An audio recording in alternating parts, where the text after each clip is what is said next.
नमस्कार, मैं ज्योति श्रीवास्तव और आप देख रहे हैं सी न्यूज भारत। उत्तर प्रदेश बुलेटिन में आपका स्वागत है। यहाँ हर खबर है आपके अपने प्रदेश की, जहाँ राजनीति से लेकर सामाजिक मुद्दे, विकास से लेकर जनजीवन तक की हर खबर से आपको करवाएंगे रूबरू।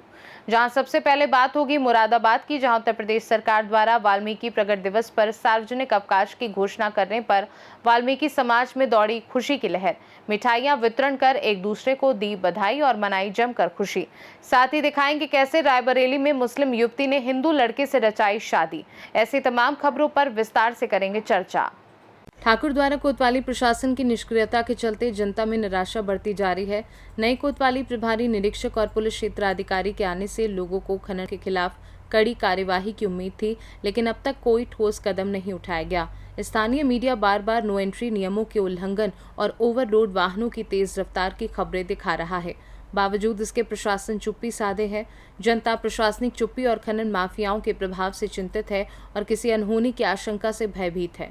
हाल ही में कदीरी तिराहे पर कई ओवरलोड वाहन देखे गए, जिससे स्पष्ट है कि प्रशासन शायद किसी बड़ी दुर्घटना का इंतजार कर रहा है।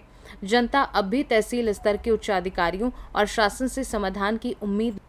सर, आज जो उत्तर प्रदेश सफाई मजदूर संघ के ऑफिस में इकट्ठा हुए थे, क्या मामला है पूरा दरअसल? मेरा नाम राकेश दानव है जी। मैं भारतीय वाल्मीकि धर्म समाज भागवत भीम का राष्ट्रीय संचालक हूँ। आज इकट्ठा होने का कारण ये है कि भागवत भीम के राष्ट्रीय अध्यक्ष भीम आर्य के निर्देश अनुसार पूरे उत्तर प्रदेश के अंदर एक ज्ञापन जिलाधिकारी द्वारा, उप जिलाधिकारी द्वारा मुख्यमंत्री तक पहुंचाने का काम किया। उसमें हमारी मांगे थी कि रामायण के रचयिता, सीता के रक्षक, लव कुश के शिक्षक और हिंदू धर्म के गाथा परमपिता परमात्मा भगवान वाल्मीकि के प्रकट दिवस का अवकाश जो जन 17 में आकर योगी महाराज ने ख़त्म कर दिया था, उसको दोबारा पारित कराने की हम लोगों ने मांग की, जिसे पूरे उत्तर प्रदेश में वाल्मीकि समाज ने बड़े जोर शोर के साथ ज्ञापन देने का काम किया। सारे ही संगठनों ने, चाहे वो उत्तर प्रदेश सफाई मजदूर संघ हो, भागवत भीम हो, भागवत हो, अखिल भारतीय वाल्मीकि सभा हो, क्रांतिकारी वाल्मीकि सभा हो, आदर्श हो, अनेकों जितने भी उत्तर प्रदेश में दलित संगठन चल रहे हैं, सभी ने पूरे जोर शोर के साथ उत्तर प्रदेश के अंदर मुख्यमंत्री जी को चेताने का काम किया, जगाने का काम किया। और उस मेहनत से, समस्त वाल्मीकि दलित समाज की मेहनत से कल हमारे उत्तर प्रदेश के मुख्यमंत्री अखिलेश योगी महाराज जी ने हमें ये राज्य अवकाश घोषित किया है वाल्मीकि प्रकट दिवस का। मैं सबसे पहले भागवत भीम के भीम आर्य जी को बधाई देता हूँ कि उन्होंने ऐसी सोच डाली, और उसके बाद आदरणीय मुख्यमंत्री योगी महाराज को भी दिल की गहराइयों से उनका आभार प्रकट करता हूँ कि उन्होंने वाल्मीकि समाज की भावनाओं को समझा।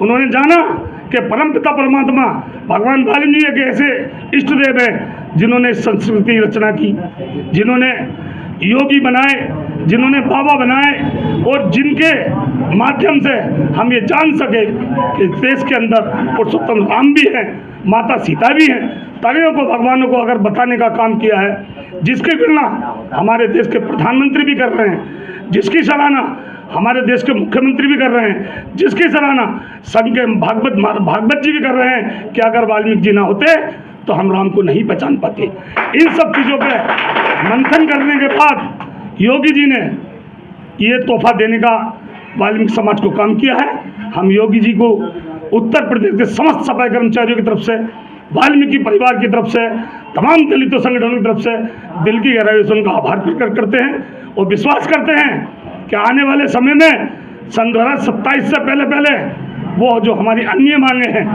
जो हमारे पेट की मांगे हैं, जो हमारे परिवार की मांगे हैं, उनको भी पूरा काम करेंगे। पहली मांग है हमारी, जो संविदा सफाई कर्मचारी हैं, जो काम करते करते नौजवान से बुजुर्ग हो चले और आज तक वो स्थायी नहीं हुए हैं, आज रिटायर के टाइम पे उन्हें स्थायी करने का काम करें। जो आउटसोर्सिंग के कर्मचारी हैं, नौजवान हैं, इनका भविष्य भी अटका हुआ है। निवेदन करूंगा या तो आउटसोर्सिंग खत्म करके इनको सबको स्थायी करें, अन्यथा इनके परिवार के पालन पोषण योग्य तनख्वाह करने का काम करें। कम से कम 30,000 रुपये महीना वेतन देने का काम करें। हम इसी की चर्चा करते रहेंगे। जय हिंद, जय भारत, जय वाल्मीकि। ठाकुर द्वारा से सी न्यूज संवाददाता देश रतन सिंह की रिपोर्ट। ठाकुर द्वारा में खनन माफियाओं के सामने प्रशासन लगातार नतमस्तक दिखाई दे रहा है। नवागत कोतवाली प्रभारी निरीक्षक और पुलिस क्षेत्राधिकारी से जनता को कड़ी कार्यवाही की उम्मीद थी, लेकिन अब तक कोई ठोस कदम नहीं उठाया गया है। स्थानीय मीडिया कर्मियों द्वारा लगातार नो एंट्री उल्लंघन, ओवरलोड वाहनों की रफ्तार और खनन गतिविधियों को लेकर खबरें प्रसारित की जा रही हैं। फिर भी प्रशासन की नींद नहीं टूटी है। जनता लगातार शिकायत कर रही है, पर सुनवाई नहीं हो रही। पूर्व में प्रशासन और खनन माफियाओं के बीच विरोध हुआ था, लेकिन अब भारी भरकम डंपरों की तेज रफ्तार से नगरवासी दहशत में किसी बड़ी दुर्घटना की आशंका से डरे हुए हैं। हाल ही में कदीरी तिराहे पर कई ओवरलोड वाहन गुजरते देखे गए, जिससे प्रतीत होता है कि प्रशासन किसी हादसे के इंतजार में है। ठाकुर द्वारा की भोली भाली जनता अब भी तहसील स्तर के उच्चाधिकारियों व शासन से समाधान की उम्मीद लगाए बैठी है और जनहित में शीघ्र कार्यवाही की मांग कर रही है। मुरादाबाद से सी न्यूज संवाददाता देश रतन सिंह की रिपोर्ट। बिलारी में सरकार द्वारा घटाई गई जीएसटी दरों को लेकर पश्चिम उत्तर प्रदेश उद्योग व्यापार मंडल ने भाजपा कार्यालय पर बैठक कर खुशी जताई। बैठक में मुख्य अतिथि भाजपा क्षेत्रीय महामंत्री किया गया और उन्होंने कहा कि सरकार ने व्यापारियों व आम जनता को राहत देने के लिए उपयोगी वस्तुओं पर जीएसटी दरें कम की हैं। बैठक की अध्यक्षता श्रीकांत गुप्ता ने की और प्रतिनिधित्व पालिका अध्यक्ष रघुराज सिंह यादव ने किया। बैठक के बाद व्यापार मंडल के सदस्यों ने नगर भ्रमण कर व्यापारियों व आम जनता को जीएसटी कटौती से होने वाले लाभ बताए और इसे दीपावली से पहले सरकार का उपहार बताया। मुरादाबाद से सी न्यूज संवाददाता राजकुमार की रिपोर्ट। रामनवमी के पावन अवसर पर हाथीराम पजावा रामलीला कमेटी द्वारा भगवान राम, सीता और लक्ष्मण की भव्य चौकी निकाली गई, जिसमें सुंदर सजावट और लाइटनिंग के साथ की गई। पूरे मार्ग पर भक्त जन दर्शन के लिए खड़े रहे और भगवान पर पुष्प वर्षा की। चौकी में मोहन जी टंडन, राजेश मल्होत्रा, सचिन गुप्ता, चांद भाई, peace committee, Mohammad Tahir, civil defence, व्यापारी मोहम्मद आमिर, मुसाब खान, सुशांत केसरवानी, अकरम, शगुन, विजय चौरसिया आदि शामिल हुए। सुरक्षा व्यवस्था में कोतवाली इंचार्ज संजय राय, शाहगंज थाना इंचार्ज कपिल कुमार चहल, अतरसोया थाना इंचार्ज संजय द्विवेदी व पुलिस बल मौजूद रहा। चौकी के रामलीला मैदान पहुंचने के बाद राम हनुमान मिलन, सुग्रीव मित्रता, बाली सुग्रीव युद्ध और लंका दहन जैसे मंचन ने श्रद्धालुओं को भाव विभोर कर दिया और जय श्री राम, जय सिया राम के जयकारों से वातावरण गूंज उठा।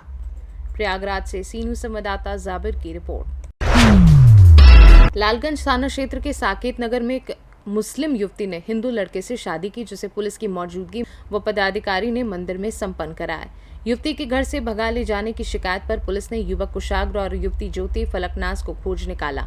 युवती ने अपने प्रेमी के साथ रहने की इच्छा जताई, जिसे देखते हुए पुलिस की मौजूदगी में शादी कराई गई।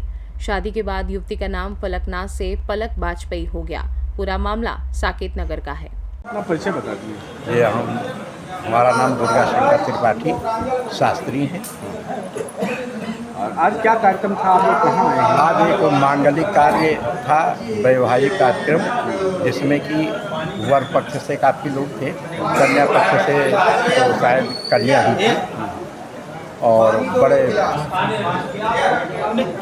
अच्छे ढंग से, वैदिक ढंग से विवाह का कार्यक्रम संपन्न हुआ। क्या सारी प्रक्रियाएं पूरी की गई? जो भी गणेश गौर इत्यादि सबका आवाहन पूजन करके हवन और 5 फेरे, 5 सप्तशती का जो है सुनाई गई है दोनों दाम्पत्य को, जिसमें कि भविष्य अच्छा रहे। आशीर्वाद लिया आप लोगों ने? बिल्कुल हृदय से आशीर्वाद है। क्या संदेश क्या देंगे? हम देंगे संदेश की जो है इसी तरह का सनातन धर्म का बृहद इसी तरह से प्रचार प्रसार होता रहे, हवन इत्यादि सभी कार्यक्रम संपन्न होते रहे, ये हम संदेश देना चाहिए। रायबरेली से सी न्यूज संवाददाता वीरेंद्र साहू की रिपोर्ट। फिलहाल के लिए इस बुलेटिन में बस इतना ही। आप बने रहिए सी न्यूज भारत के साथ। हर खबर आपके साथ, आपके हाथ।